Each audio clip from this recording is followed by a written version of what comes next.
Hi hello வணக்கம். நான் உங்கள் பாட்டுக்காரன். எல்லோரும் எப்படி இருக்கீங்க? எல்லோரும் ரொம்ப நல்லா இருக்கீங்கன்னு நம்புகிறேன். ரொம்ப சந்தோஷமாக இருப்பீங்கன்னு நம்புகிறேன். கொரோனா பயங்கரமாக ஸ்ப்ரெட் ஆகிட்டுருக்கு. பத்திரமா இருங்க. வெளியில் போகும்போது தயவு செஞ்சு மாஸ்க் போட்டு போங்க. வெளியில் போகிறதுக்கான அவசியம் இல்லைனா தயவு செஞ்சு வெளியில் போகாதீங்க, வீட்டிலே இருங்க. இப்போ இருக்கிற ஸ்ட்ரீக் வேறு ரொம்ப டிஃப்ரெண்ட்டாக இருக்குது, ஏசிம்டமேட்டிக்காக இருக்குன்னு சொல்கிறாங்க. கேட்குறதுக்கு பயமாக இருக்குது. ஸோ முடிஞ்ச அளவுக்கு வீட்டிலே இருக்க பாருங்கள். ஆல்சோ நிறைய பேர் பாட்காஸ்ட் கேட்டு எனக்கு இந்த பாட்டை கேட்டு ரொம்ப நாள் ஆச்சு, ஆனால் உங்கள் பாட்காஸ்ட் கேட்டு நான் போய் இந்த பாட்டு கேட்டேன், எனக்கு பயங்கர ஒரு நாஸ்டாலஜியாவாக இருந்துச்சுன்னெலாம் மெசேஜ் பண்ணியிருந்தீங்க. ரொம்ப நன்றி. சிலர் எனக்கு இந்த பாட்டை பற்றி ஐடியாவே இல்லை, இப்படி ஒரு பாட்டு இருந்துச்சுனானே எனக்கு தெரியலை அப்படின்னு சொல்லியிருந்தீங்க. ஆனால் பாட்காஸ்ட் கேட்டு போய் கேட்டிருந்தேன்னு சொல்லிங்க. அதையும் பார்க்கறதுக்கு ரொம்ப சந்தோஷமாக இருந்துச்சு. அதுக்கும் ரொம்ப ரொம்ப நன்றி. நீங்கள் நான் சஜஸ்ட் பண்ணி ஏதாவது ஒரு சாங்கு கேட்குறீங்க, இல்லை நான் சஜஸ்ட் பண்ண சாங்கு கேட்டு அது உங்களுக்கு ரொம்ப பிடிச்சிருக்கு அப்படின்னா தயவு செஞ்சு எனக்கு மெசேஜ் பண்ணுங்கள். உங்கள் மெசேஜை பார்த்தா நான் பயங்கரமாக மோட்டிவேட் ஆகிடுவேன். என்னோடய அடுத்த எபிசோட்ஸையும் எனக்கு எபிசோடுக்கு வர கெஸ்ட்டையுமே வந்து நீங்கள் அனுப்புகிற மெசேஜஸ்லையும் நீங்கள் கொடுக்குற மோட்டிவேஷன்லேயும் தான் அது இருக்குது. ஸோ நிறையா மோட்டிவேட் பண்ணனால தான் இந்த வாரமும் நம்ம கூட ஒரு கெஸ்ட் இருக்காங்க. இந்த கெஸ்ட் யாருன்னா வந்து இவன் ஆக்சுவலாக எனக்கு ஃபேஸ்புக் ஃப்ரெண்டு. ஃபேஸ்புக்கில் என்னோடய மியூச்சுவல் த்ரூ எனக்கு இவரை தெரியும். 10 வருஷமாக எனக்கு இவரை தெரியும். ஒரு டைஹார்டு ரஹ்மான் கன்னிவன், அப்படி தான் தெரியும். ஒரு ரஹ்மான் ஃப்ரெண்ட் மியூச்சுவல் த்ரூ எனக்கு இவனை தெரியும். பட் ஜென்ரலாகவே இவனோட மியூசிக் டேஸ்ட்டும் என்னோடய மியூசிக் டேஸ்ட்டும் பயங்கரமாக ஒத்து போகும். எனக்கு பிடிச்ச சாங் இவனுக்கு பிடிக்கும், இவனுக்கு பிடிக்காத சாங் எனக்கும் பிடிக்காது. அந்த மாதிரி ஒரு வைப்பில் இருக்கிற ஒரு ஆள். எங்கள் 2 பேரை மியூசிக்கால் மட்டும் இல்லாமல் இன்னொரு விஷயம் பயங்கரமாக கனெக்ட் பண்ணிச்சு. ஒரு ஃபேக்டர், ஒரு மனுஷன் கனெக்ட் பண்ணாருன்னா வந்து அது டைரக்டர் இம்தியாஸ் அலி. இவனும் பயங்கரமான ஒரு டைஹார்டு இம்தியாஸ் அலி ஃபேன். ஆல்சோ நானும் ஒரு பயங்கரமான இம்தியாஸ் அலி ஃபேன். ஸோ இந்த பாட்காஸ்ட்டில் இந்த எபிசோடில் நம்ம எதை பற்றி பேச போகிறோன்னா இம்தியாஸ் அலி அண்ட் ஏஆர் ரஹ்மான், இந்த 2 பேரோட காம்போவை பற்றி மட்டும்தான் பேச போகிறோம். So welcome to the show Bharath. First of all welcome பண்ணிடுறேன். Hi thank you sir. It's my pleasure. என்னென்னா வந்து இந்த மாதிரிலாம் பேசினதில்லை. இது வந்து லிட்டரலாக ஒரு லிட்டரலாக புது எக்ஸ்பீரியன்ஸாக இருக்குது இந்த podcast. And Imtiaz Ali and A R ரஹ்மானுக்கு என்னை கூப்பிட்டது வந்து ரொம்ப ஒரு இடத்துல நர்வஸாக இருந்தாலும் ஓகே பேசலாம். நம்மளோட எக்ஸ்பீரியன்ஸ் வந்து நம்ம வந்து முன்னாடி இருந்து பார்த்து அண்டு கேட்டு வளர்ந்து வந்த ஒரு தருணம். அதை வந்து ஷேர் பண்ணிக்கிறதுல ரொம்ப பெருமை நிறைய இருக்குது. வந்து ஷேர் பண்ணணுன்ட்டு ரொம்ப ஆசையாக இருக்குது. வெயிட்டிங். தேங்க்ஸ் பரத். கூப்பிட்டோன்னே வந்துட்டேன். பட் கொஞ்சம் சீன் போட்டான் தான். அவனை பிரெயின் வாஷ் பண்ணுறதுக்கு கொஞ்சம் கஷ்டமாக இருந்துச்சு. 2-3 நாள் கெஞ்சி கூத்தாடி வந்திருக்கான். So Bharat, first of all starting with Imtiaz Ali and Rahman. Imtiaz Ali as a person, Imtiaz Ali as a director, உங்களுக்கு ஃபஸ்ட்டு எந்த படத்தில் அவரோட ஒர்க்கை நீங்கள் பார்க்க ஆரம்பிச்சிங்க? ஆக்சுவலி என்னென்னா வந்து எப்போவுமே எனக்கு ஒரு பழக்கம் என்னென்னா வந்து ஸ்கூல்லேருந்தே வந்து தனியாக போய் என்றைக்குமே வந்து ஒரு படத்தை பார்க்கணுங்கிறது வந்து என்னோடய ரொம்ப இது. ஸோ ரொம்ப நாள் கழித்து ஒரு ஹிந்தி படம் வந்து போய் பார்க்கணும். எப்போவுமே நம்ம போய் தமிழ் படமே பார்த்துட்ருக்கோம், ஒரு ஹிந்தி படம் பார்க்கணுன்னு சொல்லிட்டு சும்மா தற்செயலாக ஏதோ ஒரு ஹிந்தி படம் போகலாம் அப்படின்னு சொல்லிட்டு அப்போ வந்து கோயம்புத்தூரில் இருக்கும் போது ரேராக தான் ஹிந்தி மூவிஸ் வரும். ஸோ வந்து அந்த டைமில் ஹிந்தி மூவிஸ் நிறையா வந்துட்டு இருந்த டைம். ஸோ வந்து தற்செயலாக லவ் வாட்ச்கள்னு ஒரு படம் ரிலீஸ் ஆயிருந்துச்சு. ஓகே, ஏதோ லவ் படம், ஷைஃப் அலிகான் இருக்காங்கன்னு சொல்லிட்டு போய் தற்செயலாக அந்த தேட்டரில் ஒரு 10 பேர் தான் இருந்தாங்க. அந்த 10 பேரோட போய் நான் ஒருத்தனாக உட்காந்து பார்க்கும்போது டோட்டலாக வந்து ஒரு பர்ஃபெக்ட் பாலிவுட் மூவி பார்த்த படம். அண்ட் வந்து அந்த படத்தோட அந்த எசன்ஸ் வந்து ரொம்ப என்னை இழுத்துச்சு. ஒரு இத்தனைக்கும் வந்து ஒரு ஸ்கூல் படிச்சுட்டு இருந்த டைமில் ஒரு படம் அவ்வளோ இம்பேக்ட் பண்ணுதுங்கிறது வந்து ரொம்பவே வந்து ஒரு ஆச்சரியம். வேற ஒரு லாங்குவேஜ் படம், வேற ஒரு லாங்குவேஜ் படம். இது இத்தனைக்கும் எனக்கு புரியாத லாங்குவேஜ் கூடாது. ஸோ அதை தாண்டி வந்து அந்த படம் இம்தியாஸ் அலி தான் டேரக்டர், எனக்கு தெரியாது அப்போ. ஸோ தற்செயலாக போய் பார்த்து அவ்வளோ ஒரு இம்பேக்ட் கொடுத்த படம் வந்து ஒரு புது ஃபீலிங்காக இருந்துச்சு. ஆக்சுவலி லாங்குவேஜும் புதுசு, அந்த டோட்டல் மேக்கிங்கும் புதுசு, அந்த கான்செப்டே புதுசாக இருந்துச்சு. ஆக்சுவலி ஒரே இது ஸ்க்ரீன் பிளே, பட் ஆனால் வந்து பாஸ்ட் அண்ட் மாடர்னுங்கிற ஒரு கான்செப்ட் வந்து டிஃப்ரெண்ட்டான அது ட்ரீட்மெண்ட் வந்து ரொம்ப ரொம்ப பிடிச்சிருந்துச்சு எனக்கு. ஸோ அதுக்கப்புறம் தான் இம்தியாஸ் அலியோட மூவிஸ் தெரிஞ்சுக்க ஆரம்பித்து, எனக்கு அப்போ ஜப்பி மெட் கூட தெரியாது. அதுக்கப்புறம் தான் ஜப்பி மெட்டோ அதுக்கு முன்னாடி உள்ள இன்னொரு படம் இம்தியாஸ் அலி இது பார்க்க ஆரம்பித்தேன். ஸோ வந்து அதுக்கப்புறம் தான் வந்து கரெக்டாக எனக்கு இம்தியாஸ் அலி வந்து கரெக்டான ஸ்டாண்டர்ட் செட் பண்ணிட்டாரோன்னு தோணுது. ஏன்னா அதுக்கப்புறம் தான் வந்து அவரோட ஒரு ராக் ஸ்டார், ஹைவே தமாஷா வந்துச்சு. ஸோ என்னை ப்ரிப்பேர் பண்ணி தற்செயலாக என்னை ப்ரிப்பேர் பண்ண வச்சுட்டாரோ அப்படிங்கிற ஒரு ஃபீல். ஸோ அங்கே தான் வந்து இம்தியாஸ் அலி பற்றி நிறைய தெரிஞ்சுக்க ஆரம்பித்தேன். அண்ட் அதுக்கப்புறம் வந்த மூவிஸ் தான் என்னை வந்து நிறையா கற்றுக் கொடுத்துச்சு. And one of the reason இந்த மீடியாவுக்கு இல்லை வந்து வந்ததுக்கு one of the reason love Aajkal as well as Imtiaz அலியும் நான் சொல்லுவேன். ஓகே, எனக்கு வந்து இம்தியாஸ் அலி பரிச்சயமானது ஜப் வி மெட் தான். ஆனால் ஜப் வி மெட் பார்க்கும்போதோ பார்த்த பிறகும் வந்து எனக்கு அது இம்தியாஸ் அலி படம்னு தெரியாது. எனக்கு இம்தியாஸ் அலியை அறிமுகப்படுத்தினது வந்து ராக் ஸ்டார் தான். அண்ட் ராக் ஸ்டார் தான் வந்து அஃப்கோர்ஸ் ரஹ்மான் அண்ட் இம்தியாஸ் அலி காம்போவில் வந்து ஃபஸ்ட்டு படம். நான் ஆக்சுவலாக லவ் ஆஜ்கலே ரீசெண்டாக ஒரு 4 இயர்ஸ் முன்னாடி தான் பார்த்தேன். அதுவும் பரத் பயங்கரமான பெஸ்டரைஸ் பண்ணனால தான் பார்த்தேன், இல்லைனா நான் பார்த்துருக்கவே மாட்டேன். ராக் ஸ்டார் பற்றி சொல்லணுன்னா வந்து எனக்கு ராக் ஸ்டார் எப்படி அந்த ஆல்பம் அது எனக்கு தெரிஞ்சதுன்னா, நான் ஜப் வி மெட் பார்த்து கடந்து போயாச்சு. அந்த டேரக்டர் யாருன்னு தெரியாது, மியூசிக் டேரக்டர் யாருன்னு அவ்வளோலாம் யோசிக்கலை, போயாச்சு. அதுக்கப்புறம் ஒரு நாள் என்னோடய ஃபேஸ்புக் டைம்லைனில் ஒரு லிங்க்கை வந்து ஒரு 15 பேர் ஷேர் பண்ணியிருந்தாங்க. 15 பேருமே ரஹ்மான் ஃபேன்ஸ். சரி, 15 பேரும் ஒரே லிங்கை ஷேர் பண்ணியிருக்காங்க. முன்னாடிலாம் வந்து இப்போவும் அப்படி இருக்குது. ஃபேஸ்புக்கில் வந்து for example Bharat and 15 others has shared link அப்படின்னு சொல்லிட்டு ஒரு லிங்க் வரும். கீழே வந்து அவங்களோட பேர், அவங்க ஷேர் பண்ண டைம் மட்டும் வரும். அப்படி இருந்த ஒரு லிங்க் அதை வந்து நான் கிளிக் பண்ணி பார்த்தேன். அந்த கிளிக் பண்ணி பார்த்த லிங்க் வந்து நாதான் பரிந்தையோட யூடியூப் லைவ் பர்ஃபார்மன்ஸ் லிங்க்கு. அது வந்து ரஹ்மான் சாரோட சேனல் அப்லோட் ஆகிருந்துச்சு. அதுதான் வந்து எனக்கு ராக் ஸ்டாரையும் ரஹ்மான் இப்படி ஒரு படம் பண்ணியிருக்காரு, ரன்பீர் கபூர் நடிச்சிருக்காங்க, இந்த விஷயத்தை எல்லாத்துக்குமே முன்னாடி தெரிஞ்சது அந்த லிங்க் மட்டும்தான். அந்த லிங்க்கை பார்த்தா ஒரு பயங்கரமான ஒரு லைவ் பர்ஃபார்மன்ஸ். ராக் ஸ்டாரோட ஆடியோ லான்ச்சஸ் ஆடியோ சக்ஸஸை செலிப்ரேட் பண்ணுறதுக்கு அந்த மாதிரி ஒரு கான்சர்ட்டை ஒன்று பண்ணியிருந்தாங்க. அது பயங்கர ஹிட்டு. அதில் குன்ஃபயா குன் அதில் இருக்கிற பர்ஃபார்மன்ஸ்லாம் பார்த்து பயங்கரமாக சிலரையெல்லாம் சிதற விட்டு அதுக்கப்புறம் தான் நான் அந்த சாங்ஸ் கேட்க போனேன். எனக்கு அப்படி தான் வந்து இம்தியாஸ் அலின்ற ஒரு டேரக்டர் இருக்கார். அப்போவும் கூட எனக்கு அவரோட ஃபேஸ் எல்லாம் ஒன்றும் தெரியாது. எனக்கு இம்தியாஸ் அலியை இன்ட்ரடியூஸ் பண்ணது ராக் ஸ்டார் தான். ஓகே. ஆக்சுவலி இம்தியாஸ் அலி வந்து நிறைய பேர் வந்து ராக் ஸ்டார் தான் இன்ட்ரடியூஸ் பண்ணிச்சு ஆக்சுவலி. ஏன்னா அந்த படம் தான் வந்து ஒன் ஆஃப் தி ஃபேம் வச்சு ஜப் வி மெட் வந்து இம்தியாஸ் அலி ஹிட்டு கொடுத்துருந்தாலும் இம்தியாஸ் அலியா வந்து வெளியே தெரிஞ்ச படம் வந்து ராக் ஸ்டார் தான். ஏன்னா வந்து அதுக்கு முன்னாடி ஸ்ட்ராங்கான கேஸ்ட் இருந்தாலுமே லவ் ஆஜ்கல் வந்து அந்த அளவுக்கு பெருசாக போகல ஜப் வி மெட்டுக்கு கம்பேர் பண்ணும்போது. பட் ராக் ஸ்டார் வந்து அப்படியே பியூர் இம்தியாஸ் அலியாக இருந்துச்சு. அண்ட் அதோட 2 years ஆஃப் மேக்கிங் ஒரு லவ் மூவி வந்து ஒரு 2 வருஷம் ஆஃப் மேக்கிங் வந்து வித்தவுட் எனி ஒரு கிராண்டான இது இல்லாமல் அந்த இன்டென்ஸோடு அந்த வந்து எடுத்தது வந்து ரொம்ப ஆச்சரியமான விஷயம். அண்ட் வந்து ரஹ்மான் வந்து பெரிய கேப் எடுத்துகிட்டு வந்த படம். ரஹ்மான் வந்து ஒரு பீக்கில் இருக்கும் போது ஒரு கேப் எடுத்தார். என்ன அடுத்த படம் என்னங்கும் போது ராக் ஸ்டார் அனௌன்ஸ் பண்ணாங்க. அந்த ராக் ஸ்டாருமே 2 years கழித்து வந்து அது வந்தது வந்து ஒரு பெரிய ஃபேன்ஸுக்கு மத்தியில் ஒரு பயங்கரமான வெயிட்டிங்காக இருந்துச்சு. அது வந்து நான் இன்னொன்று என்ன சொல்லுவேன்னா, இது வந்து நிறைய பேருக்கு வந்து அஃபென்சிவாக இருக்கலாம். பட் என்னன்னா வந்து ரஹ்மான் மணிரத்னம்னு சொல்கிறதோட நான் ரஹ்மான் இம்தியாஸ் அலி தான் சொல்லுவேன். புண்படுத்திட்டான் செய்ய போகிறானுங்க உடனே இல்லை. ஏன்னா வந்து ரஹ்மானோட career best, one of the best வந்து ராக் ஸ்டார் தான். பட் தமிழ் எப்படி வந்து ரஹ்மான் மணிரத்னம் இருக்கோ அந்த மாதிரி வந்து ஹிந்தியில் ரஹ்மான் இம்தியாஸ் அலி தான். அந்த 3 படமே இஸ் அன் பெஸ்ட் எக்ஸாம்பிள். நிறைய இருக்குது. பட் வந்து அந்த இன்டென்ஸோட அந்த பர்ஃபெக்டான அந்த சிச்சுவேஷன்ஸ்க்கு உண்டான சாங்ஸை வந்து இந்த 3 படமும் கொடுத்துருக்குங்கிறத பதிவு பண்ணிக்கிறேன். பயங்கரமாக ஒரு அஃபென்சிவான ஒரு விஷயத்த சொல்லிட்டு சர்வசாதாரணமாக இருக்கான். அவனுக்கு இதோட சீரியஸ்னஸ் தெரில. ஸோ மணிரத்னம் ஃபேன்ஸ் வந்து அவனை அடிக்கணும்னா நான் முடிச்சுட்டு எனக்கு தனியாக டிஎம் பண்ணுங்கள், நான் அவனோட அட்ரஸ் தரேன், நீங்கள் போய் அவனை அடிக்கலாம். ராக் ஸ்டார் பற்றி பேசும்போது பரத், உங்களுக்கு ராக் ஸ்டாரில் ஒரே ஒரு சாங் மட்டும் சொல்லுங்கள், பிடிச்ச சாங். கஷ்டம்தான் இல்லை, ராக் ஸ்டார் வந்து ரொம்ப ரொம்ப கஷ்டமான ஆல்பம் ஆக்சுவலி. அது வந்து எது பிடிக்கும்னு சொல்ல முடியாது. ஏன்னா வந்து ஒரே ஒரு நிமிஷம், நீ ஒரே ஒரு கண்டிஷன், குன்ஃபயா குன் சொல்லக்கூடாது, வேறு சாங் தான். Oh my God, குன்ஃபயா Kuhar exclude பண்ணால் ரொம்ப ஆக்சுவலி ஹோல் ஆல்பமில் எடுக்கிறது ரொம்ப டஃப் தான். பட் எனக்கு தெரிஞ்சு நான் எல்லாமே தான் சொல்லுவேன். நான் வந்து ஒன்று தான் சொல்லணும், தெளிவாக சொல்லியிருக்கேன். ஒன்றுனா யுட்ஸே நாதா பரிந்தே. ஏன் நாதா பரிந்தே சொல்கிறேன்னா, மறுபடியும் ரஹ்மான மோஹித் சௌஹானும் 2 பேரும் சேர்ந்து பாடின பாட்டு குன்ஃபயா குன்க்கு அப்புறம். ஸோ அண்ட் வந்து ராக் ஸ்டார் ஆல்பமில் வந்து ஒரு பெரிய விஷயம் என்னென்னா வந்து எல்லா சாங்ஸுமே எக்ஸ்ட்ரீம் எமோஷன்ஸாக இருக்கும். எக்ஸ்ட்ரீம் எமோஷன்ஸ் ஆல்சோ படத்தில் இருக்கிற கதையை, படத்தோட பிளாட்டை ஒரு கட்டத்தில் இருந்து இன்னொரு கட்டத்துக்கு நகர்த்துற மாதிரியான பாட்டு தான். எதுவுமே வந்து சும்மா ஒரு சாட்டிஸ்ஃபேக்ஷனுக்கு இந்த ட்ராக்கை வச்சுக்கலாம் அப்படின்னு இருக்காது. ஒவ்வொரு பாட்டுமே வந்து அந்த சிச்சுவேஷனை மூவ் பண்ணுறதுக்கும் அந்த கதையை சொல்கிறதுக்குமா கரெக்டாக யூட்டிலைஸ் பண்ணியிருப்பாங்க. ஆனால் எனக்கு ராக் ஸ்டாரில் ரொம்ப பிடிச்ச சாங்னால் வந்து ஜோபி மே ரொம்ப பிடிக்கும்.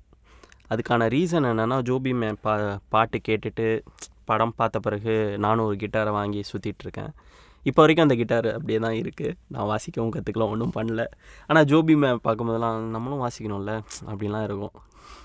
ஸோ இன்னொன்று என்னென்னா, ராக்ஸ்டார் ஆல்பம் வந்து நான் ஃபஸ்ட்டு கேட்ட ஒரு தருணம் சொல்லணும். ஏன்னா அது வந்து என்றைக்குமே வந்து மறக்க முடியாது.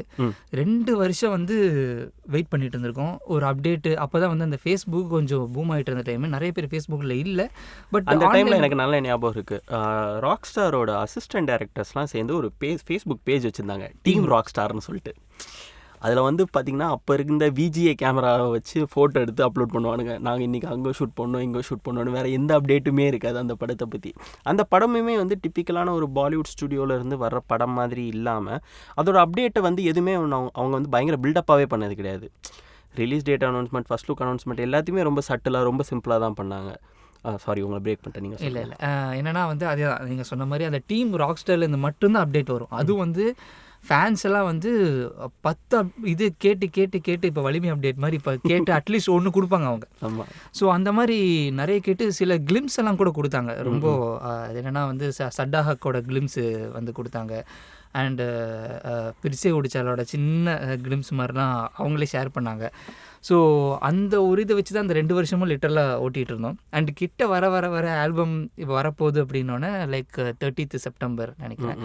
அப்போ தான் வந்து ஆல்பம் ரிலீஸ் ஆக போகுது. ஆல்பம் எப்போ வருதுன்னு டைமிங்கும் சொல்லலை. இப்போ தான் வந்து நம்ம டைமிங்கெல்லாம் அனௌன்ஸ் பண்ணுறாங்க. அந்த டைமெல்லாம் வந்து டக்குன்னு இதுதான். ஸோ சிடி வெளியே வந்துருச்சுனாலே உங்களுக்கு ஆல்பம் வந்துடும் வெளியே.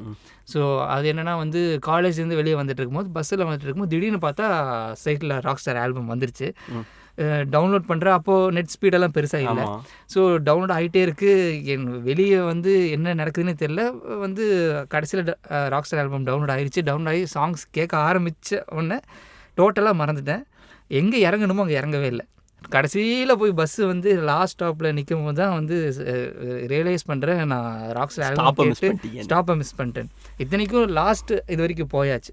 ஸோ லிட்டரலாக அவ்வளவு அந்த 2 years ஆஃப் வெயிட்டிங் வந்து நம்ம அந்த ஃபஸ்ட் டைம் அந்த இது கேட்கும் போது லிட்டரலாக டோட்டல் அந்த வேர்ல்டே மறந்து அந்த மியூசிக்கல் வேர்ல்டுக்குள்ளே வந்து நம்ம போகிறோம் அப்படிங்கிறத வந்து அப்போ தான் ஃபஸ்ட் டைம் எக்ஸ்பீரியன்ஸ் பண்ணேன். இப்போல்லாம் சிங்கிள் ரிலீஸ் பண்ணி எடுத்து விட்டுறானுங்க, அந்த ஹைப்பே இருக்க மாட்டேங்குது. ஆமாம். ஸோ அந்த 14 சாங்ஸுமே வந்து ஹோல் ஆல்பமாக கேட்கும் போது வந்து லிட்டரல் லாங்குவேஜ் தெரியாமல் வந்து ஒரு மியூசிக் வந்து அவ்வளோ ஈர்த்தது வந்து வந்து அதுக்கப்புறம் வந்து இன்றைக்கி வரைக்கும் எந்த ஆல்பமே வந்து அந்தளவுக்கு இம்பேக்ட் பண்ணதே இல்லை. ஸோ வந்து அதுதான் என்னோடய ராக்ஸ்டார் ஆல்பம் ஃபஸ்ட் டைம் கேட்டதோட எக்ஸ்பீரியன்ஸ். அதுக்கப்புறம் 1000+ 2000+ லூப்பில் போச்சா என்னன்னு தெரியல. அது ஆனால் இன்ஃபினிட்டியாக போயிட்டுருக்கு. ஸோ அது அந்த மூமெண்ட்ஸே நம்ம மறக்க முடியாது. நம்ம அந்த சாங் கேட்ட மூமெண்ட்டே வந்து நம்மளால் மறக்க முடியாத ஒரு தருணம் தான் இந்த ராக்ஸ்டார் ஆல்பம். ராக்ஸ்டார் பற்றி பேசும்போது எப்படி இம்தியாஸ் அலி அண்ட் ரஹ்மான் ரொம்ப ரொம்ப முக்கியமோ அதே அளவுக்கு இந்த காம்போவில் வந்து இம்தியாஸ் அலி ரஹ்மான்னு சொல்லும்போது இர்ஷாத் கமிலை வந்து நம்ம மிஸ் பண்ணவே முடியாது. இர்ஷாத் கமில் தான் வந்து இம்தியாஸ் அலியோட இப்போ இருக்கிற எல்லா படத்துக்குமே அவர் தான் லிரிசிஸ்ட். எல்லா சாங்கும் அவர் தான் எழுதுறாரு.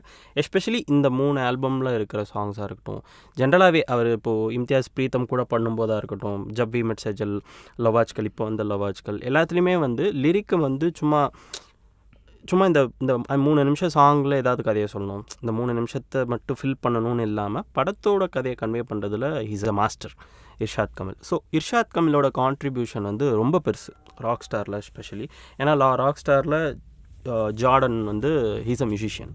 அவனோட லைஃப்பை, அவனோட லவ்வை, அவனோட பெயினை அவனோட மியூசிக்கில் அவன் அதை சொல்லும்போது Irshad Kamil literally gets into the soul of ஜார்டன்னு தான் நான் நினைக்கிறேன். அப்படி இருந்தனால தான் அந்த ஆல்பமும் சரி, அதில் இருந்த லிரிக்ஸும் சரி, அதோட வெயிட்டேஜ் வந்து அவ்வளோ ஹெவியாக இருந்துச்சு.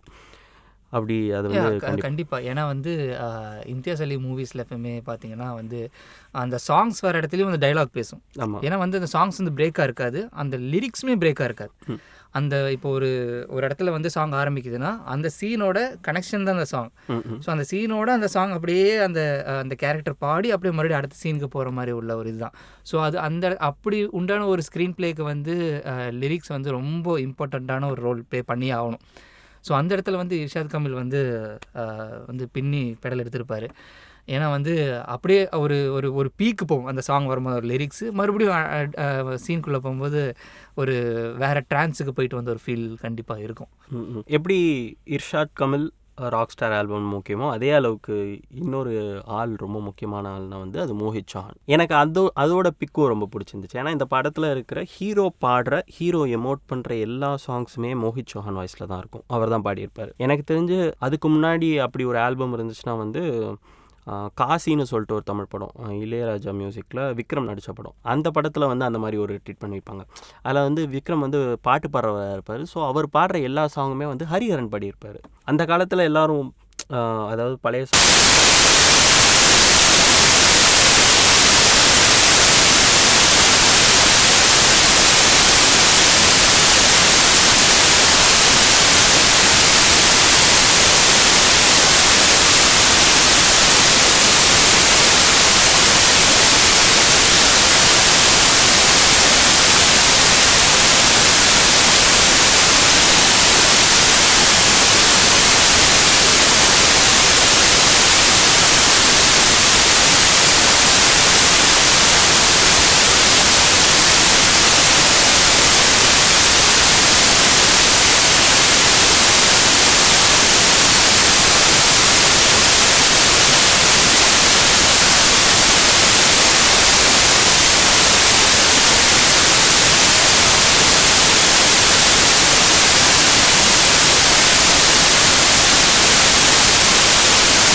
சாட்டிஸ்ஃபைடும் கூட. ஏன்னா மொஹித்தும் வந்து ரஹ்மான் கூட அவ்வளோ பண்ணல சாங்ஸ். டெல்லி 6 அந்த மாதிரி தான் 1, 2 தான் பண்ணியிருந்தார். பட் ஃபுல் ஆல்பமுக்கு மொஹித் சௌஹான் சூஸ் பண்ணதுங்கிறது வந்து லிட்ரலி வந்து one of the best choice ever மேட்னு சொல்லுவேன் நான். தும்ஹோவாக இருக்கட்டும், இன்னொரு சாங்கை பற்றி நான் ஸ்பெஷல் மென்ஷன் பண்ணணும், ஆர்ஹோ. ஆர்ஹோ வந்து அது ஒரு ட்ரிப்பியான சாங்கு. அந்த ட்ரிப்பினஸ்க்கு வந்து மியூசிக்கை விட அந்த சாங்கில் இருக்க சின்ன சின்ன சைலன்சஸ் வந்து பயங்கரமாக ஒரு ஸ்டேஜ் பண்ணியிருக்கோம் அந்த சாங் எலிவேட் பண்ணுறதுக்கு. எனக்கு ஆர்ஹோ பற்றி நினைக்கும்போது ஒருத்தர் ஞாபகம் வர்றாரு. அது யாருன்னா வந்து எனக்கு தெரிஞ்ச ஒரு எடிட்டர் அண்ணா ரஞ்சித்னு சொல்லிட்டு. அவர் வந்து பயங்கர இருட்டில் எடிட் பண்ணுவார். எடிட் பண்ணி முடிச்சுட்டு நைட் என்ன பண்ணுவார், ரெண்டர் போடும்போது ஒரு 3.5 ஹவர்ஸ் 4 ஹவர்ஸ் போகும்போது ஆர்ஹோ சாங்கை மட்டும் ரிப்பீட்டில் போட்டுட்டு அப்படியே கண்ணை திறந்து முடிச்சு உட்காந்துருப்பார். அந்த மாதிரி அந்த சாங் நம்மளை ஏதோ ஒன்று பண்ணும். அந்த சாங் நீங்கள் ஹெட்ஃபோன்ஸில் போட்டு கண்ண மூடியோ ஃபுல் சவுண்டில் இல்லை ஸ்பீக்கர்ஸ்லையோ கேட்டு பார்த்தீங்கன்னா அந்த சாங் வந்து உங்களை லிட்டரலாக வேறு ஒரு இடத்துக்கு டிரான்ஸ்போர்ட் பண்ணும். நீங்கள் ராக் ஸ்டார் பார்த்துருக்கீங்க, பார்க்கல, உங்களுக்கு அந்த பாட்டு புரியுது புரியல, இது எல்லாத்தையும் தாண்டி நீங்கள் அந்த சாங்கை கேட்டிங்கனாலே போதும். அந்த சாங் நமக்கு மியூசிக்ன்றது ஒரு ஒரு மேஜிக் தானே. ஸோ அந்த மேஜிக் வந்து பயங்கரமாக ஒர்க் அவுட் ஆகிருக்கும் அந்த சாங்கில். அது வந்து ஹோல் ஆல்பம்லேயே ஆக்சுவலி அது இருக்கும். அது வந்து இன்னொன்று என்னென்னு நான் சொல்ல வரணும்னா, டேங்கோ ஃபார் தாஜ். அந்த சாங் வந்து எப்படின்னா வந்து ஒரு ஹீரோயினை வந்து ஹீரோ ஃபஸ்ட் டைம் பார்க்குற ஒரு தருணம். அந்த ஹீரோயின் ஒரு ஹீரோவை பார்க்குற தருணத்தை வந்து ஒரு ஒரு என்ன சொல்கிறது, ஒரு மியூசிக்கால் வந்து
வந்து ஒரு குன் ஃபயா குன் மாதிரி ஒரு சாங் கம்போஸ் பண்ணிட்டு இந்த சைடு வந்து எக்ஸ்ட்ரீம் ஹிட் ஒரு சடாக் மாதிரி ஒரு ஒரு ஃபுல் ராக்கு, அது வந்து மைக்கேல் ஜாக்சனோட கிட்டாரிஸ்ட் வச்சு பண்ணுறது வந்து ஓரியாந்தி வச்சு, அது வந்து அதோட கம்போசிஷன் நம்ம மேக்கிங்கில் பார்த்தீங்கன்னா வந்து இத்தனைக்கும் ரெக்கார்ட் பண்ணியிருப்பாங்க.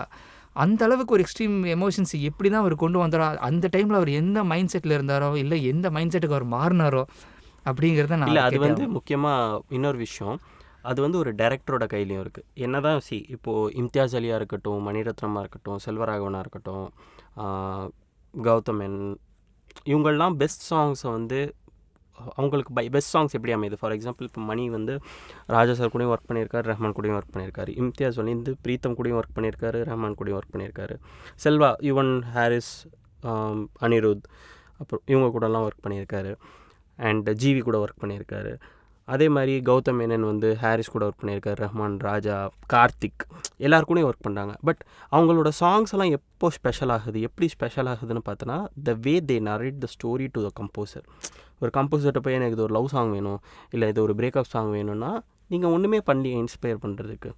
ஸோ லிட்ரலாக இம்தியாஸ் அலிலாம் எனக்கு தெரிஞ்சு ஃபுல்ஸ் கதையை நரேட் பண்ணி, இந்த கதையில் இந்த சாங் இந்த சுச்சுவேஷனில் வந்து இந்த சுச்சுவேஷனை நான் இப்படி ஷூட் பண்ண போகிறேன், இதில் இந்த விஷயத்தை நம்ம நரேட் பண்ண போகிறோம், இந்த சாங் வந்து இந்த சீனை இப்படி எலிவேட் பண்ணி அடுத்த கட்டத்துக்கு கொண்டு போகுதுன்ற விஷயத்தை நரேட் பண்ணாதான் அவங்க இன்ஸ்பயர் ஆகி அவங்களுக்கு புதுசாக ஏதாவது ஒரு விஷயம் ஸ்ட்ரைக் ஆகும்.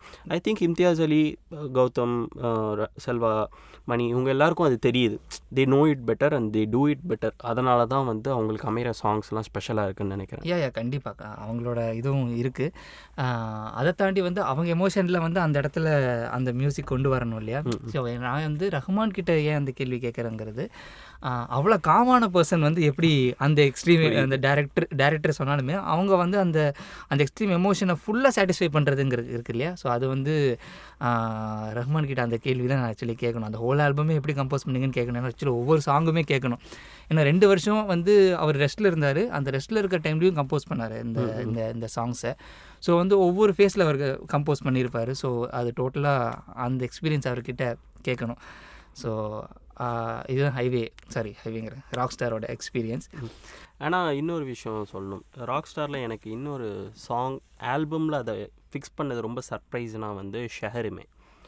அந்த சாங்கில் வந்து அவன் வந்து ஓகே மியூசிக் பண்ணலாம், பாடலாம், எது அவன் வழிக்கு வருதோ பண்ணலான்றதை டிசைட் பண்ணி ஒரு ஸ்டுடியோவில் போய் பண்ணுவான். அவங்க கொடுக்குற சாங்கை இவனால் வந்து அந்த ஸ்டைலில் பாடவே முடியாது. அவனோட ஸ்டைலில் யூனிக்காக பாடுவான். ஆனால் இந்த ரெக்கார்டிங் செஷனையே அந்த ரெக்கார்ட் பண்ணுற ஸ்டுடியோவில் நடக்கிற விஷயத்தையே அந்த சாங்கில் வச்சு அதை சாங்காக ரிலீஸ் பண்ணியிருப்பாங்க. அது வந்து நீங்கள் ஆல்பமாக கேட்கும்போது அது உங்களுக்கு புரியவே புரியாது. ஆனால் நீங்கள் படம் பார்க்கும்போது தான் ரியல் ஓ இதனால தான் இந்த சாங் இப்படி இருக்கா அப்படின்னு சொல்லிட்டு. அதில் வந்து வாய்ஸ் எல்லாமே நடுவில் ஆமாம் பேசுறது இருக்கும், வாய்ஸ் ஆமாம் எல்லாமே வரும். தும்படி சூட்ரு யாரும் சொல்லுவாங்க. ஆமாம் அது ஒரு நல்ல செஷன்ஸு. அண்ட் இன்னொன்று என்ன வந்து இந்த album placements, actually song placements வந்து லிட்டரலாக அதுவும் வந்து plays a major role in rock star album. ஏன்னா வந்து நம்ம ஆல்பமாக கேட்கும் போது ஒவ்வொரு சாங்கும் அடுத்த இதுக்கு போகும்போது ஒரு டிஃப்ரெண்ட் ஃபீல் கொடுக்கணும். அண்ட் அந்த 14 சாங்ஸும் ப்ளேஸ் பண்ணதை வந்து அவங்க நினச்சிருந்த சட்டஹக்கு மேலே ப்ளேஸ் பண்ணியிருக்கலாம், இல்லை இது பண்ண அந்த கரெக்டான ஒரு பிளேஸ்மெண்ட் 14 சாங்ஸ் ஆர்டரில் இருந்துச்சுங்கிறது அது one of the best placement actually அது. ஸோ ராக் ஸ்டாரில் வந்து இன்னொரு சாங் இருக்குது ஆக்சுவலி, என்ன ஹவா. ஸோ அந்த சாங் வந்து எப்படின்னா மற்ற சாங்ஸ்க்கு படி இல்லாமல் ஒரு ஒரு ஒரு பெப்பியான ட்ராக்காக இருக்கும் ஆக்சுவலி. அந்த பெப்பியான ட்ராக்னால் அந்த ப்ராகில் வந்து ஆக்சுவலி அங்கே வந்து ஹீரோயினுக்கு ஏற்ற பாடுற மாதிரி இருக்கும். ரொம்பவே வந்து ஒரு டிஃப்ரெண்ட்டான ட்ராக்காக இருக்கும், ரொம்ப பெப்பியாக இருக்கும். அதுவும் அதே டைமில் வந்து மற்ற ட்ராக்ஸ்க்கு உண்டான ஒரு எஃபெக்ட் இல்லாமல் டோட்டலாகவே வந்து ஒரு வேறு தருணத்தில் வந்து அந்த சாங் இருக்கும். அண்ட் அதே மாதிரி பிர்சே உடிச்சாலா. ஸோ பிர்சே உடிச்சாலா பற்றி சொல்லணுன்னா, பிர்சே உடிச்சாலாவுக்கு வந்து ஒரு ஸ்டோரி இருக்குது. ஏன்னா வந்து எப்போவுமே வந்து காலேஜ் படிக்கும்போது ப்ராஜெக்ட் பண்ணிகிட்ருப்போம். ஸோ ப்ராஜெக்ட் பண்ணும்போது அர்லி நைட் வந்து சரி சும்மா டீ குடிக்கலாம்னு சொல்லிட்டு கோயம்புத்தூரில் இருக்கவங்க எப்போவுமே என்ன பண்ணுவோம், ஊட்டிக்கு கிளம்பி போயிடுவோம். ஆமாம் ஊட்டி குன்னூரில் போய் டீ குடிச்சிட்டு வருவோம். ஸோ அந்த நைட் ட்ராவலை வந்து ஸ்ட்ரிக்டாக வந்து ராக் ஸ்டார் சாங்ஸ் மட்டும்தான் போடுவோம். ஸோ அந்த டைமில் வந்து பிர்சே உடிச்சாலா ஒரு லூப்பில் போடும். ஸோ பிர்சே உடிச்சாலா வந்து அந்த ட்ராவலில் அந்த நைட்டு கேட்கும் போது வந்து டோட்டலி வந்து நம்ம வேறு இடத்துல இருக்கிற ஒரு ஃபீல் கொடுக்கும். என்ன தான் நம்ம ட்ராவல் இருந்தாலும் ஒரு நம்ம போடுற மியூசிக் வந்து சில டைம் என்ஹான்ஸ் பண்ணுங்க ட்ராவலை. ஸோ வந்து பெருசே உடிச்சலாம் வந்து எப்போவுமே அந்த அந்த ட்ராவல் பண்ணும்போது அந்த ஒரு லூப்பில் போயிட்டுருக்கோம். ஸோ அது அந்த அந்த மூமெண்ட்ஸ் எல்லாமே வந்து வந்து நம்ம ஒரு இப்போ வந்து ஒரு 10 வருஷம் ஆயிடுச்சு. 10 வருஷம் ஆகி வந்து நம்ம அந்த மூமெண்ட்ஸ் நினைக்கும்போது இந்த மியூசிக்கு நம்ம கூடயே இருக்குங்கிற போது ரொம்ப அது என்ன சொல்கிறது, அது தனி மூமெண்ட்டாக இருக்குது ஆக்சுவலி. ஸோ ராக் ஸ்டார் வந்து அந்த ஆடியோ ஹைப் எல்லாமே ரிலீஸ் ஆயிடுச்சு. ராக் ஸ்டாருக்கு அப்புறம் 2 பேரும் பண்ணது ஹைவே. ஆலியா பட்டை வச்சு அனௌன்ஸ்மெண்ட் வருது. சர்ப்ரைசிங்லி ஆப்போசிட்டில் ரந்தீப் ஹூடா.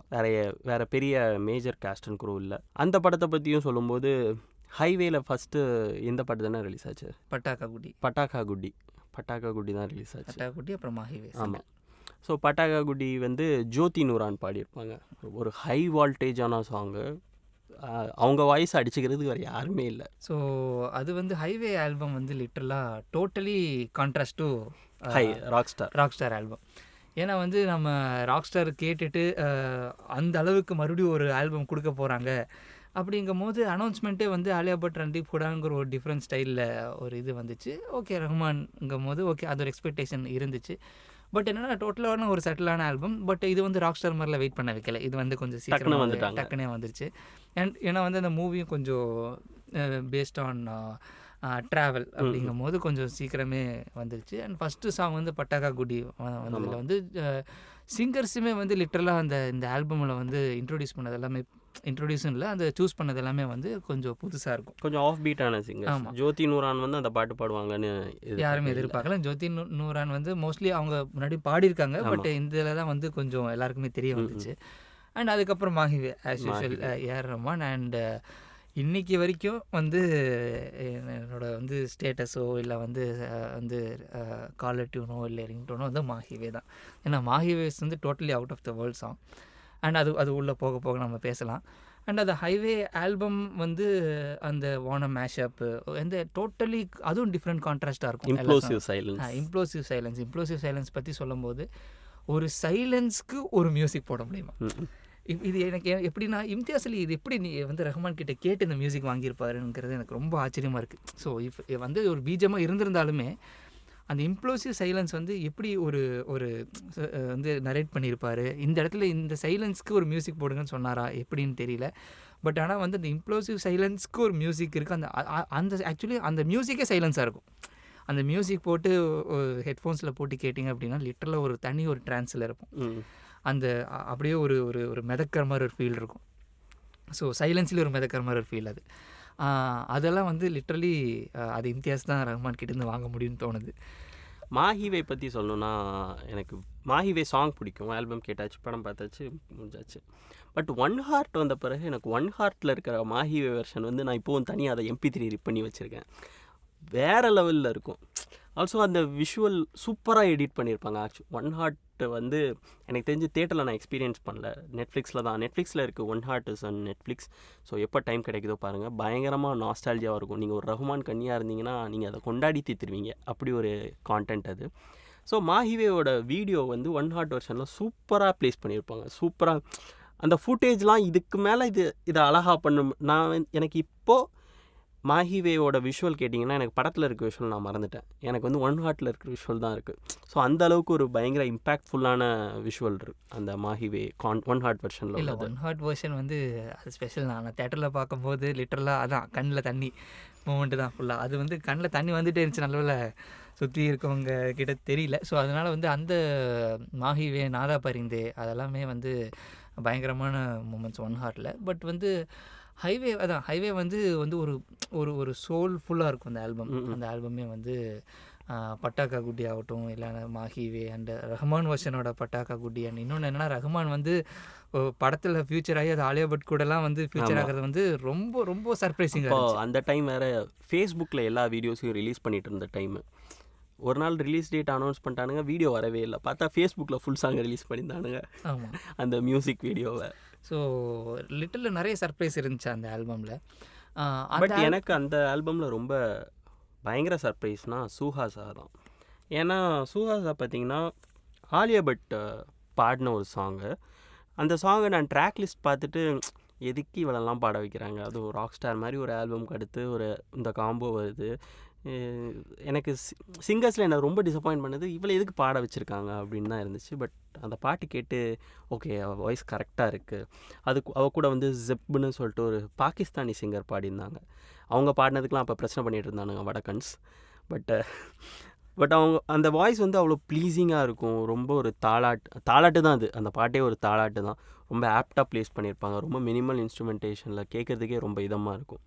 அது வந்து ஆக்சுவலி எனக்கு வந்து அதே மாதிரி வந்து இந்த சாங் தூக்குஜா சாங் இருக்கு இல்லையா, தூக்குஜா. அது வந்து லிட்டரில் வேறு லெவல் அந்த சாங். ஏன்னா வந்து அந்த சாங்க்கு முன்னாடி வந்து பார்த்தீங்க அப்படின்னா நிறைய பேர் நோட்டீஸ் பண்ணியிருக்க மாட்டீங்க, ஆலியா பட் வந்து ஒரு உள்ளே அடித்து உள்ளே உட்காந்துருப்பாங்க. அப்போ வந்து ஒரு மோஸ்கில் வந்து அந்த சாங் ஓடிட்டுருக்கும். அது வந்து மேல் வெர்ஷன். அந்த வெர்ஷன் வந்து ஆல்பமில் இல்லை. தூரத்தில் வந்து ஒரு ஒரு ஒரு மோஸ்கில் வந்து அந்த சாங் ஓடிட்டுருக்கும். அதோட கண்டினியூஷன் தான் அப்படியே வந்து ஃபீமேல் வெர்ஷன், ஆலியா பட்டோட வெர்ஷன். அப்போது இது எப்படி வந்து இம்தியாஸ் அலி ரஹ்மான் கிட்ட நரேட் பண்ணியிருப்பாருன்னு தெரில. அந்த இடத்துல வந்து ஒரு வெளியில் ஒரு பாடிட்டு இருக்க ஒரு சாங் வந்து அப்படியே ஆலியா பட் அங்கேருந்து எஸ்கேப் ஆகும்போது அந்த இடத்துல வந்து அந்த தூக்குதா சாங் போகும். அண்ட் இன்னொன்று சுஹாசாகவும் வந்து பார்க்கும்போது ரந்தீப் ஹூடா வந்து அவங்களோட ஃப்ளாஷ்பேக் நினைக்கும் போது அதோட எடிட்டிங் ப்ராசஸே டிஃப்ரெண்ட்டாக இருக்கும். உண்மையாலே ஒருத்தர் மைண்டில் வந்து இந்த சாங்க்கு வந்து நினச்சா எப்படி எடிட் இருக்குமோ அப்படியே ஒரு கிளம்சி மாதிரி ஒரு எஃபெக்ட்ஸ் இருக்கும் ஆக்சுவலாக அந்த எடிட்டில். ஸோ உண்மையாலே வந்து அவரோட ஃப்ளாஷ்பேக் நினச்சி பார்க்குற நம்மளே வந்து பின்னாடி போய் நம்ம நினச்சி பார்க்குற மாதிரி ஒரு ஃபீல் இருக்கும். அதெல்லாம் வந்து பர்ஃபெக்ட் இம்தியாஸ் அலி நல்லா மட்டும்தான் பண்ணவே முடியும். அது இன்னொரு சாங் வந்து எஸ்பெஷலி கஹா ஹூமே ஜோனிதா காந்தி பாடி அந்த சாங்கும் அப்படி தான்.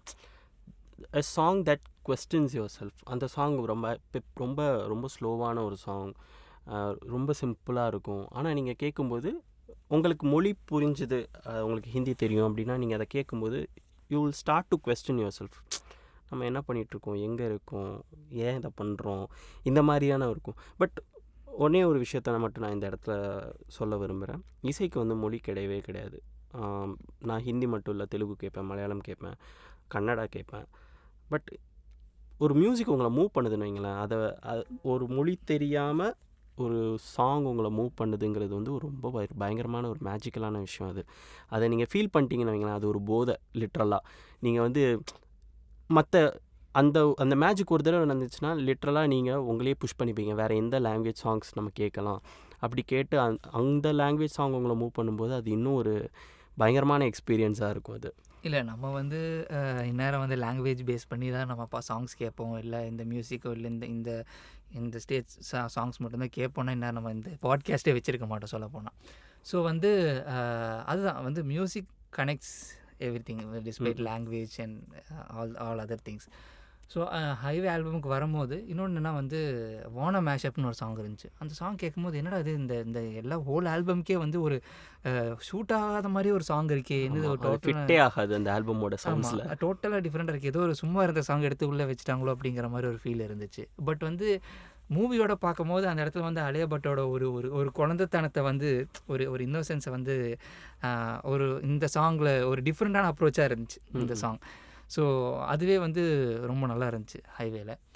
ஸோ அந்த ஹோல் ஆல்பமாக வந்து ஹைவே பார்க்கும்போது ஆக்சுவலி எனக்கு ட்ராவல் மூவிஸ்னால் ரொம்ப ரொம்ப பிடிக்கும்.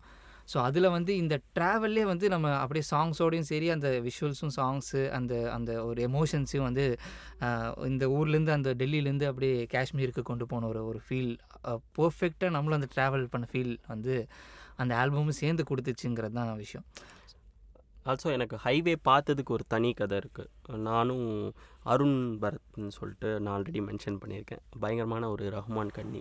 ஸோ நான் அப்போ தென்காசியில் இருக்கேன், அவன் மதுரையில். நான் காலங்காத்தால் 7 மணிக்கு ஒரு பேசஞ்சர் இருந்துச்சு தென்காசியிலேருந்து மதுரைக்கு வரும். அதில் கிளம்பி வந்து 11:30 மணிக்கு ஹைவே பார்க்க போகிறோம். First day first show. அவன் வந்து டிஷர்ட்லாம் பிரிண்ட் பண்ணி வச்சுருந்தான். இவன் வேறு நம்ம பயங்கர உசுப்பேத்துறான் அப்படின்னு சொல்லிட்டு போய் டிஷர்ட்டை போட்டு தேட்டருக்குள்ளே போனால் தேட்டரில் மொத்தம் 4 பேர் இருந்தோம். இன்டர்வெல்லில் ரொம்ப ஆக்வர்ட் ஆயிடுச்சு. சரி டிஷர்ட்டை கழட்டி வச்சிடலாம், சட்டை மட்டும் போட்டு முழுசாக படத்தை பார்த்துடலாம் அப்படின்னு சொல்லிட்டு. அப்போ தான் ஐநாக்ஸ் ஓப்பனாக இருந்துச்சு மதுரையில். அப்போ வந்து பெருசாக ஹிந்தி படம்லாம் அங்கே ரிலீஸ் ஆகாது. இப்போ தான் பயங்கரமாக ஹிந்தி படம்லாம் அங்கே ரிலீஸ் ஆகுது. ஸோ அப்படி தான் வந்து நான் ஹைவே பார்த்த கதை. நீங்கள் ஹைவே பார்த்த கதை? ஹைவே பார்த்த கதைங்கிறது வந்து ரொம்ப நார்மலாக தான் இருந்துச்சு. ஆக்சுவலி வந்து அதே மாதிரி தான் கோயம்புத்தூரில் வந்து சத்தியம் ஓப்பன் ஆயிருந்துச்சு. So Brook Fields. Brook Field Sathyam. So அங்கே தான் வந்து நிறைய ஹிந்தி படம் வர ஆரம்பிச்சிது. நிறைய ஃபஸ்ட்டே ஹிந்தி படம் வந்துட்டுருக்கும். பட் அங்கே வந்து ஒரு நல்ல மல்டிப்ளெக்ஸ் எக்ஸ்பீரியன்ஸ் இருந்துச்சு. ஸோ வந்து அந்த டைம் தான் வந்து காலேஜில் நான் ஃபைனல் ப்ராஜெக்ட் பண்ணணும். ஸோ ஃபைனல் ப்ராஜெக்ட் பண்ணுறதுக்கு வந்து என்ன சொன்னாங்கன்னா, ஸ்ட்ரிக்டாக வந்து நம்ம பழைய மூவிஸ் தான் எடுக்கணும். ஸோ ஒரு கிளாசிக்கல் இங்கிலீஷோ எந்த லாங்குவேஜ் மூவிஸோ எடுத்து அதுக்கு தான் நம்ம ஃபைனல் ப்ராஜெக்ட் பண்ணணும் அப்படிங்கிற மாதிரி சொன்னாங்க. ஸோ அந்த படம் பார்த்தோன்னே, ஏன் இந்த படத்தை நான் ஃபைனல் ப்ராஜெக்டாக பண்ணக்கூடாது அப்படிங்கிற மாதிரி யோசனையாச்சு. ஸோ பட் ஆனால் ரிப்பீட்டடாக பார்க்கணும். அப்போ தான் படம் ரிலீஸ் ஆயிருந்துச்சு. சரி, ஓகே, நம்ம பார்த்துடலாம் அப்படின்னு சொல்லிட்டு நான் போய் சார்கிட்ட வந்து பெர்மிஷன் கேட்டேன். இந்த மாதிரி வந்து இப்போது ஒரு படம் வந்திருக்கு சார், ஹைவேன்னு சொல்லிட்டு. எனக்கு இந்த படம் தான் பண்ணணுன்னு ரொம்ப இது இருக்குது. பட் வந்து நீ எப்படி இந்த படத்தை வந்து இப்போ தான் ரிலீஸ் ஆகிருக்குங்கிற இந்த படத்தை எப்படி பார்ப்பேன்? இல்லை சார், நான் லூப்பில் பார்த்துருவேன் அப்படின்னு சொல்லிட்டு இந்த படத்தை மறுபடியும் ஃபஸ்ட் டைம் பார்க்கும்போது சப்ஸ் இல்லை, second time third time subs இருந்துச்சு. ஸோ இந்த டைம் 5 டைம் இந்த படம் தேட்டரில் பார்த்தேன். அதுவும் ப்ராஜெக்டுக்காக ஒரு சில டைம் வந்து எழுதி கையில் நோட்ஸோடு வச்சுப்பேன். ஸோ அதுக்கப்புறம் பிரிண்ட் வந்தோடனே அதுக்கப்புறம் ப்ராஜெக்ட்டுக்காக நான் வந்து சில கேமரா பிரிண்ட் டவுன்லோட் பண்ண வேண்டியது இருந்துச்சு. ஸோ அதை பட் 5 டைம் தேட்டரில் பார்த்துட்டேன். அதுக்கப்புறம் தான் இப்போ கேமரா பிரிண்ட் டவுன்லோட் பண்ணேன். ஸோ அதுக்கப்புறம் ஒவ்வொரு சீனாக ஃப்ரேமாக பார்த்து அந்த ஃபைனல் ப்ராஜெக்டை ப்ரெசென்ட் பண்ணேன். ஸோ அந்தளவுக்கு அந்த படம் வந்து இம்பேக்ட் பண்ணுச்சு. ஸோ சும்மா நான் வந்து இது ஒரு டோட்டல் டிஃப்ரெண்ட்டான ஒரு நார்மலான மூவியாக தான் இருக்குங்கிற மாதிரி தான் ஒரு எக்ஸ்பெக்டேஷன் இருந்துச்சு. ஏன்னா ராக்ஸ்டாருக்கு அப்புறம் டோட்டலாக டிஃப்ரெண்ட்டான கான்ட்ராஸ்டில் போகுதுங்கிற மாதிரி. பட் ரொம்ப பிடிச்சிருந்துச்சு. ஆனால் இதுதான் வந்து ஹைவேயோட ஸ்டார்டிங் எக்ஸ்பீரியன்ஸ். ஓகே, அந்த காம்போவில் பண்ண லாஸ்ட் படம் வந்து தமாஷா வந்து எனக்கு ரொம்ப நாள் அந்த படத்தை பற்றி நிறைய நியூஸ் வந்துட்டு இருந்துச்சு, எந்த அப்டேட்டும் இல்லாமல் இருந்துச்சு. திடீர்னு ஒரு நாள் அவுட் ஆஃப் த ப்ளூ ஒரு ஃபேஸ்புக் பேஜ் க்ரியேட் பண்ணி ஒரே ஒரு அப்டேட், இட்ஸ் அ ரேப்னு போட்டாங்க.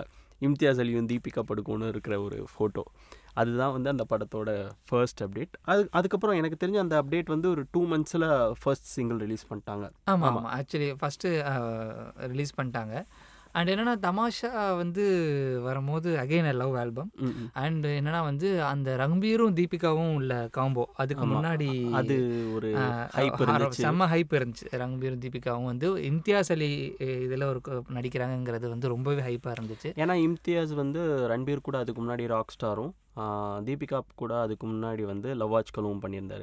அதுக்கப்புறம் பண்ணுற படம்ங்கும்போது கொஞ்சம் எக்ஸ்ட்ரா ஹைப் ஆயிடுச்சு. ஆமாம். ஸோ அவங்க 2 பேரும் பீக்கில் இருந்த டைம்னால வந்து இன்னும் ரொம்ப எக்ஸ்பெக்டேஷன்ஸ் இருந்துச்சு இந்த படத்தில். அண்டு அகெயின் ரஹ்மான்னு வரும்போது வந்து அண்ட் ராக் ஸ்டாருக்கு அப்புறம் ஒரு ஃபுல் லவ் ஆல்பம் அப்படிங்கிற ஒரு பேசிஸில் இந்த ஆல்பம் வரும்போது ரொம்ப ஈகராக இருந்துச்சு.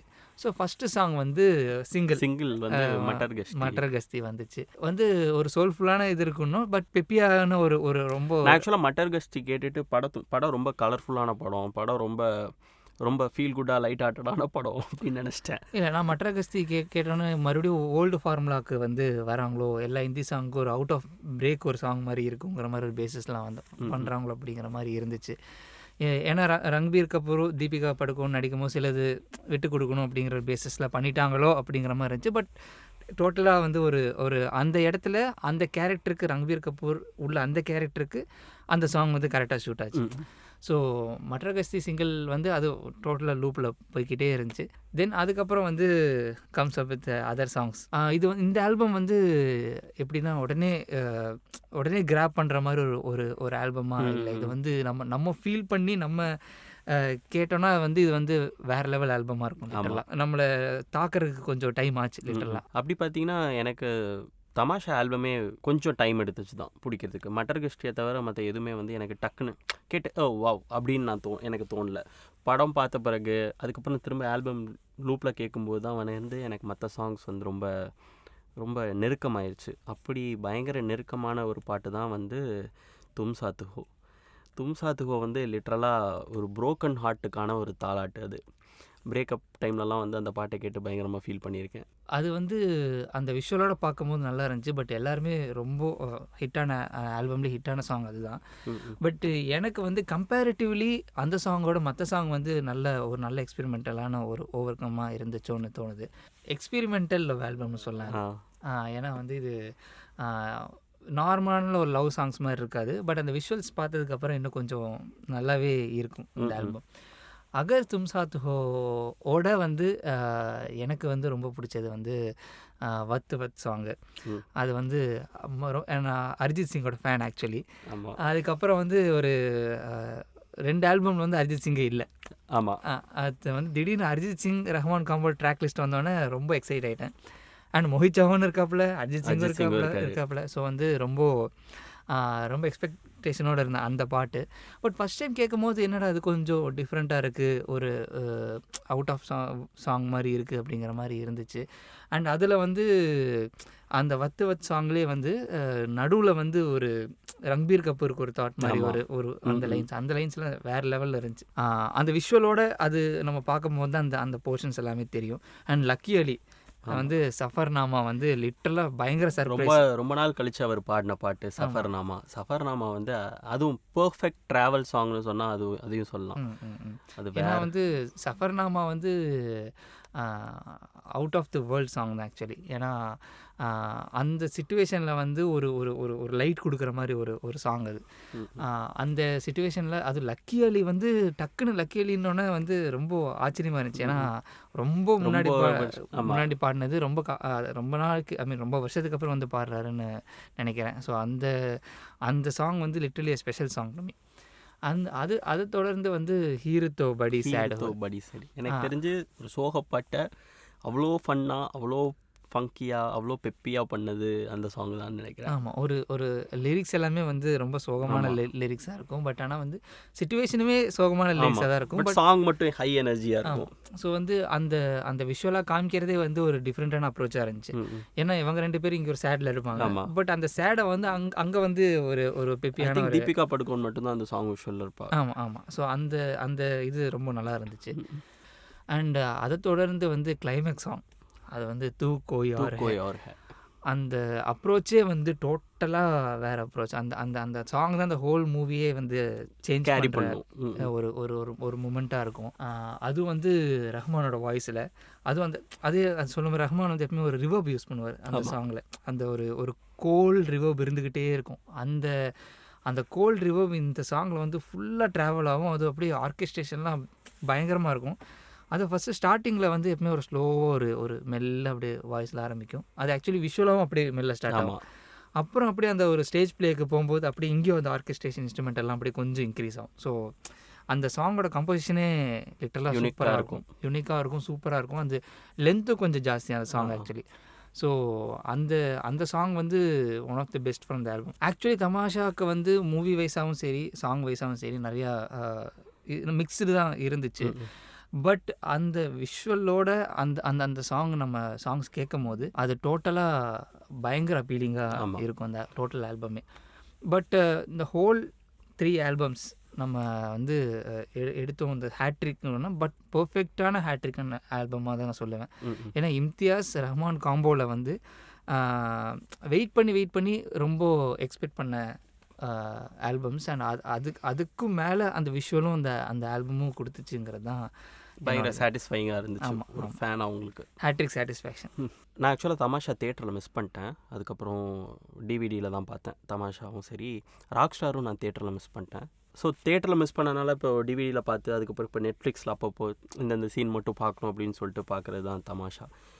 நீங்கள் சொன்ன மாதிரி பயங்கர ஒரு விஷுவலி ரொம்ப அப்பீலிங்கான ஒரு படம். அது ப்ராப்பராக ட்ரீட் பண்ணிச்சு. ஈவன் தோ தேட்டரில் அந்த படம் சரியாக போகலன்னு இருந்தாலும் இப்போ அந்த படத்துக்கு இருக்கிற லவ்வும் இந்த படத்தை இவ்வளோ செலிப்ரேட் பண்ணுறாங்கங்கிறதும் இன்ஸ்டாகிராமில் ஹேஷ்டேக் தமாஷான்னு நீங்கள் போட்டு பார்த்தீங்கன்னா தெரியும். அவ்வளோ போஸ்ட்ஸ் இருக்கும், அவ்வளோ கொண்டாடி இருப்பாங்க, அவ்வளோ ரசிச்சிருப்பாங்க. ரசிக்கிறதையும் தாண்டி அது என்னன்னு சொல்கிறது, அதை வந்து அவங்களுக்கான படமாக செலிப்ரேட் பண்ணியிருப்பாங்க. இது என்னோட ரொம்ப பர்சனலான படம் அப்படின்னு சொல்லிட்டு செலிப்ரேட் பண்ணுற அளவுக்கு தமாஷா இருந்திருக்கு. அண்ட் ரஹ்மான் இம்தியாஸ் அலி பண்ண 3 படமுமே ரொம்ப மியூசிக்கலாகவும் சரி ஸ்கிரிப்ட் வைஸும் சரி ரொம்ப டென்ஸான ஒரு படம். நீங்கள் இன்கேஸ் உங்களுக்கு இம்தியாஸ் அலி யாருன்னு தெரியாது, ரஹ்மான்ற பேரை பார்த்து இந்த பாட்காஸ்ட்டை கிளிக் பண்ணி இது வரைக்கும் கேட்டுட்ருக்கீங்கன்னா தயவு செஞ்சு ஃபஸ்ட் இந்த 3 ஆல்பமும் கேளுங்க. நான் ப்ளேலிஸ்ட் பண்ணி ஹைலைட்டில் போடுறேன். அது கேட்டுட்டு முடிஞ்சால் படம் பாருங்கள். படம் பார்த்தீங்கன்னா கண்டிப்பாக நீங்களும் பேசுவீங்க. இல்லை, ஏன்னா கண்டிப்பாக படம் பார்க்கணும். ம். ஏன்னா வந்து இந்த படம் எனக்கு தெரிஞ்சு பார்க்கல அப்படின்னா ஃபஸ்ட்டு படத்தை பார்க்க தான் நான் சொல்லுவேன். ஏன்னா வந்து அந்த விஷுவலோட அந்த சாங்ஸ் அவங்க ஃப்ரெஷ்ஷாக கேட்கும்போது ரொம்ப ரொம்ப அட்ராக்ட் பண்ணுவோம்னு தோணுது. ஆக்சுவலி நம்ம ஆல்பமை கேட்டு நம்ம படம் கேட்டோம், ஆஸ் அ ஃபேனாக நம்ம வந்து அப்படி தான் நம்ம ஃபாலோ பண்ணணும். பட் படம் பார்க்காதவங்க படம் பார்த்துட்டு அந்த அந்த அந்த ஃபீலோட அந்த சாங்ஸ் கேட்டாங்கன்னா இன்னுமே ரொம்ப இம்பேக்ட் கொடுக்குமோ தோணுது. So thank you so much Bharat. கூப்பிட்ட உடனே வராமல் கொஞ்சம் கெஞ்சி கூத்தாடப்பட்டு வந்ததுக்கு நீங்கள் உங்களுக்கு பிடிச்ச இம்தியாஸ் அலி அண்ட் ரஹ்மான் பற்றி நிறைய பேசுனீங்க, நிறையா ஷேர் பண்ணியிருக்கீங்க. ரொம்ப ரொம்ப ரொம்ப ரொம்ப நன்றி. கூடிய சீக்கிரம் நான் திரும்ப டிஸ்டர்ப் பண்ணுறேன். ஒரு ரஹ்மான் பாட்காஸ்ட்டுக்கும் நம்ம மீட் பண்ணலாம். கண்டிப்பாக வந்து லிட்டரலாக இந்த பாட்காஸ்ட்டுங்கிறது ரொம்ப ரொம்ப புதுசாக இருக்குது. அதனால தான் வந்து கொஞ்சம் இழுத்தடித்தேன். ஓகே, பட் ட்ரை பண்ணுவோமே. நம்ம எக்ஸ்பீரியன்ஸ் பண்ண மூமெண்ட்ஸ் வந்து பெரிய இன்டென்சிவாக இல்லாமல் இருக்கலாம், இல்லை வந்து பட் அது எனக்கு ஸ்பெஷலாக இருக்குது இல்லையா. இப்போ இன்றைக்கி வரைக்கும் நான் 10 இயர்ஸ்க்கு அப்புறம் முன்னாடி வந்த ஆல்பமோ அந்த ஆல்பம் எப்படி கேட்டோங்கிறத நம்ம சொல்கிறோம் இல்லையா. ஸோ அட்லீஸ்ட் நம்ம ஷேர் பண்ணலாத அப்படிங்கிறது என்னோட இது. So thank you for calling me. இன்னும் நிறையா படம் வந்து இம்தியாஸ் அலி ரஹ்மானும் பண்ணணும். ஏன்னா வந்து அந்த ஸ்டீரியோ டைப்பை வந்து பேக் பண்ணுறதுங்கிறது வந்து ஈஸி இல்லை. ஸோ அந்த டைமில் வந்து ஹேட்ரிக்காக வந்து அது பயங்கரமான எக்ஸ்பெரிமெண்டல் ஹிட்ஸாக கொடுத்தாங்க.